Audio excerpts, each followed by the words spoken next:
கூடியிருக்கிற உறவுகள் அனைவருக்கும் பணிவான வணக்கம். தன் இனமக்கள் கொன்றடிக்கப்படுகிற வேளையில் தன் இனமக்களின் சாவுக்கு எதிராக பஞ்சாப் நிலத்தில் பகத்சிங்கும் உத்தம் சிங்கும் எழுந்தார்கள். அதேபோல தமிழர் நிலத்தில் ஈழ நிலத்தில் மக்கள் கொன்றடிக்கப்பட்ட அந்த கொடுந்துயர் தாளாது அண்ணன் அப்துல் ரவுஃபும் அண்ணன் முத்துக்குமாரும் எழுந்தார்கள். அண்ணன் முத்துக்குமாரை நாம் நமது பாதையோட குறியீடாக ஏந்து நிற்கிறோம். மற்ற கட்சிகள் திமுக, அதிமுக, மதிமுக எல்லா கட்சிகளும் திட்டமிட்டு தீர்மானித்து தொடங்கப்பட்டது. ஆனால் நாம் தமிழர் கட்சி திட்டமிட்டு தீர்மானித்து தொடங்கப்பட்டதில்லை. காலம் நமக்கு இட்ட கட்டளை, வரலாறு கொடுத்த வாய்ப்பு. அண்ணன் முத்துக்குமாரோட மரண சாசன அறிக்கை இன்னும் நம்மகிட்ட இருக்குது, இணையத்தில் இருக்கு, அதை தேடி படிங்க. அதில் அண்ணன் முத்துக்குமார் சொல்வார், எல்லாருக்கும் கடிதம் எழுதியிருப்பார். அதில் காவல்துறைக்கு, அன்னைக்கு அமெரிக்காவோட அதிபராக இருந்த பாரக் ஒபாமாவுக்கு, தன் உடலை பிரேத பரிசோதனை பண்ற மருத்துவர்களுக்குன்னு எல்லாருக்கும் எழுதியிருப்பார். அதில் ஒரு வார்த்தை வரும், தமிழீழ களத்தில் நிற்கக்கூடிய விடுதலை புலிகளே, என்ன செய்வது, உங்களுக்கு அமைந்தது போன்ற உன்னத தலைவன் எங்களுக்கு இல்லையே, ஆனால் நம்பிக்கையை மட்டும் கைவிடாதீர்கள். இது போன்ற கையெறு காலங்கள் அந்த தலைவனை உருவாக்கும் அடையாளம் காட்டும்னா அண்ணன் முத்துக்குமார். அவன் இறந்து போனான். அதுதான் நாம் தமிழர் கட்சியாக அண்ணன் சீமானாக இன்னைக்கு உருவெடுத்து நிற்கிறோம். முத்துக்குமார் கண்ட தலைமை அண்ணன் சீமான், நாம் தமிழர் கட்சி. சாதாரண வேலை இல்லை, 15 ஆண்டு கால பயணம். நம்ம சாதாரணமான வேலை செய்யலை, அதை நம்ம ஞாபகத்தில் வச்சுக்கணும்.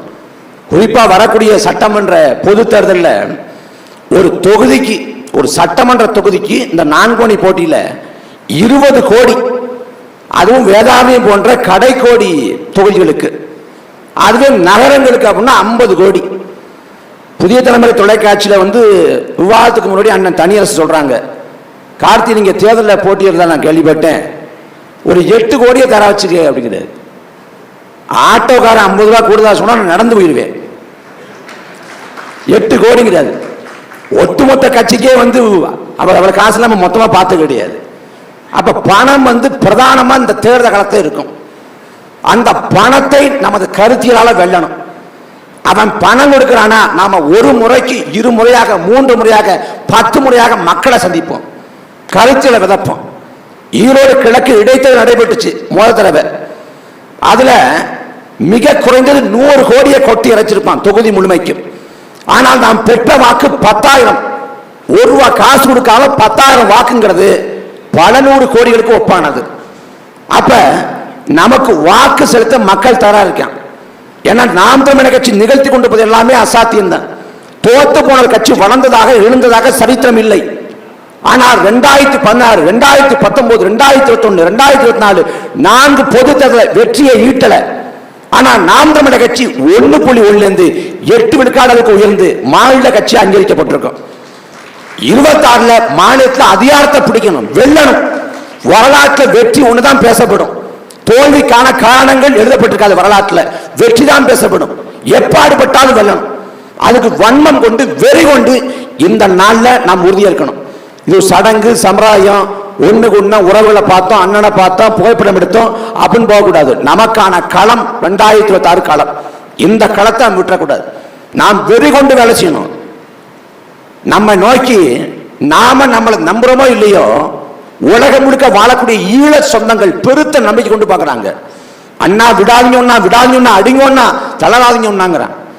அதே போல தலைவரோட படையில் இருந்த படை தளபதிகளை எப்படி பார்த்தாங்களோ, பொட்டனே, பாடராஜனே, சூசேனனை எப்படி பார்த்தாங்களோ, அதே போல பெருத்த நம்பிக்கை கொண்டு பார்க்கறாங்க.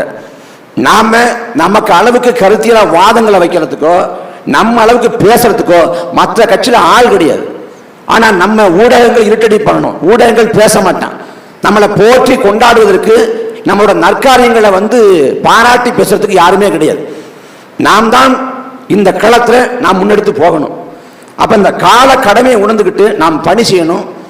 மனிதர்களுக்கு முரண்பட்ட கருத்து, மனிதர்களுக்கு முரண்பட்ட கருத்து, சின்ன சின்ன மனக்கசப்புல வர்றது இயல்பு தான். அதையெல்லாம் விட்டு கொடுத்து போவோம்.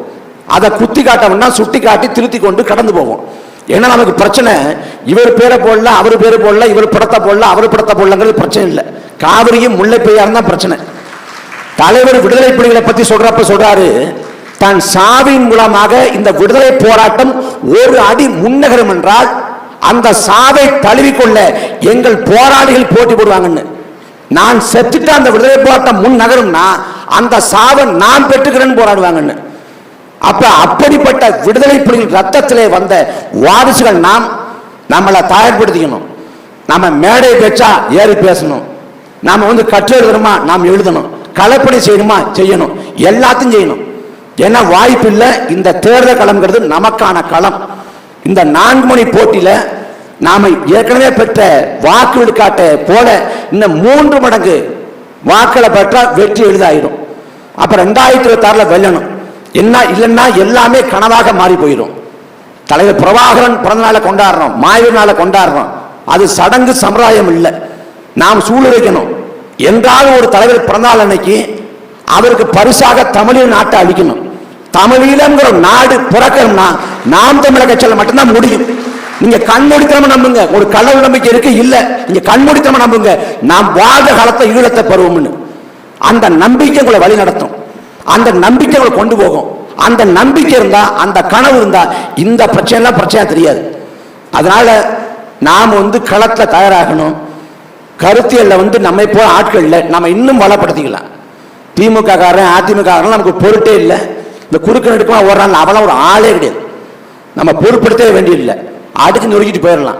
அப்ப நம்மளோட களப்பணிகளை கருத்தியல் பரப்புரைய நம்ம செயல்பாட்டை இன்றைக்கு விட 10 மடங்காக 100 மடங்காக பெருக்குவோம். 2026 வெற்றி ஏற்றுவோம். நன்றி, வணக்கம்.